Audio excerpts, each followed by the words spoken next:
हिमाचल प्रदेश के कई जिलों में आज सैर का पर्व मनाया जा रहा है। इसे हिंदू कैलेंडर के अनुसार आश्विन माह के पहले प्रविष्ट यानी पहली तारीख को मनाया जाता है, जिसे हिमाचल में संक्रांत कहते हैं। वैसे अंग्रेजी कैलेंडर के हिसाब से हर साल ये दिन सितंबर महीने में पड़ता है। पहले तो ये एक हफ्ते तक मनाया जाता था, लेकिन समय के अभाव के चलते ये त्योहार एक दिन में ही सिमट कर रह गया है। पहले के दौर में ना तो टीकाकरण होता था और न ही बीमारियों के इलाज के लिए डॉक्टर। बरसात के दिनों में पीने के लिए स्वच्छ पानी भी उपलब्ध नहीं होता था। ऐसे में बरसात के दिनों में कई संक्रामक बीमारियां फैल जाया करती थी, जिससे इंसानों और पशुओं को भी भारी नुकसान होता था। ऊपर से पहाड़ी इलाकों में भारी बारिश कभी कभी इतनी तबाही मचाती थी कि फसलें भी बर्बाद होती और कभी कभी तेज बिजली भी गिरती। ये वो दिन होते थे जब सावन महीने में सभी महत्वपूर्ण कार्य और यात्राएं तक रोक दी जाती थी। लोग घरों में बंद रहते और बरसात के बीत जाने का इंतजार करते।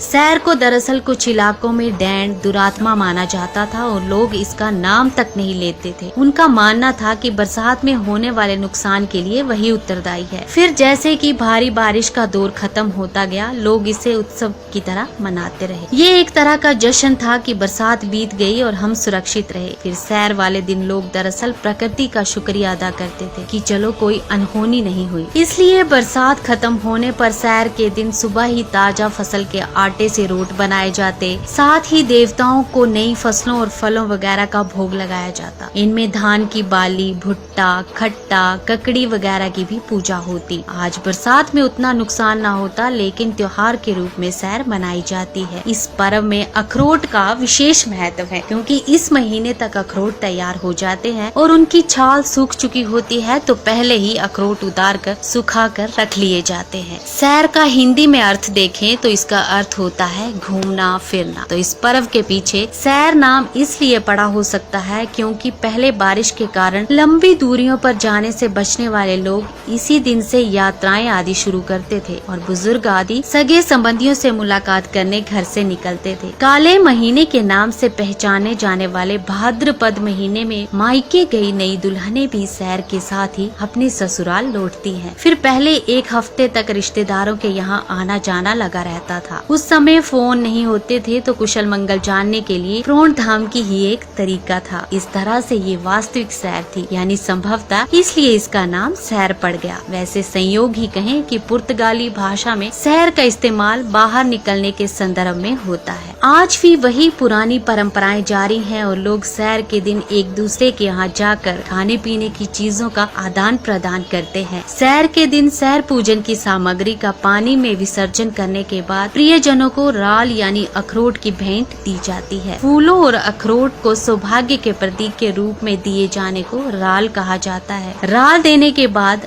अपने से बड़ों के पैर छूकर उनका आशीर्वाद लिया जाता है। पहले अखरोट से निशाना लगाने का खेल भी खेला जाता था, जिसमें लोग गांव या आस पड़ोस के हर घर में जाकर ये खेल खेलते थे और ये होड़ लगी रहती थी कि कौन ज्यादा अखरोट जीत कर लाता है। निशाना लगाने के लिए मजबूत किस्म का अखरोट इस्तेमाल किया जाता था, जिसका आकार बड़ा होता था। इसे भुट्टा कहा जाता। इसके अलावा मधुमक्खी के छत्ते को पिघलाकर बनाए गए मोम से बना गोला भी भुट्टे के तौर पर इस्तेमाल किया जा सकता था। और अगर खेलने वाले सभी लोग राजी होते तो छोटे से गोल पत्थर को भी इस्तेमाल किया जा सकता था, मगर अफसोस आजकल शायद ही कोई इस खेल को खेलता हो। सैर पूजन के लिए सैर से पिछले दिन से ही कुछ इंतजाम करने पड़ते हैं, क्योंकि अगले दिन सुबह ही पूजा करनी पड़ती है। धान का पौधा, तिल का पौधा, दाड़ू, पेठा, मक्की, ककड़ी, कोठा का पौधा, खट्टा, कचालू का पौधा, पुराना सिक्का आदि जुटाया जाता है। फिर इन्हें आंगन या ओटे में रख दिया जाता है।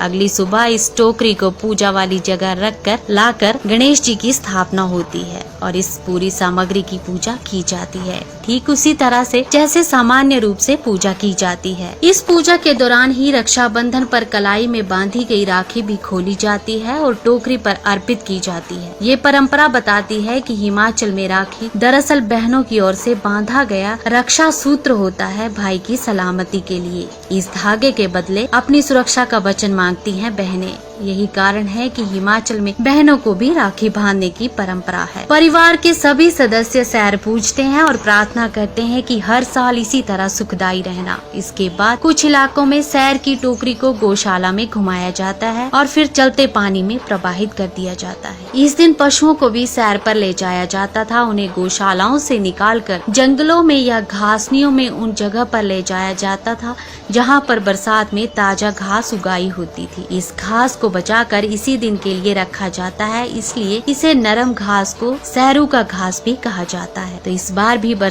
अच्छे बरसात निकल गई, इसलिए प्रकृति को शुक्रिया। आपको भी सैर मुबारक हो। आने वाला साल आपके लिए संपन्नता और अच्छा स्वास्थ्य लाए। हिमाचल फास्ट टीवी की तरफ से आप सभी को सैर की बहुत बहुत शुभकामनाएं।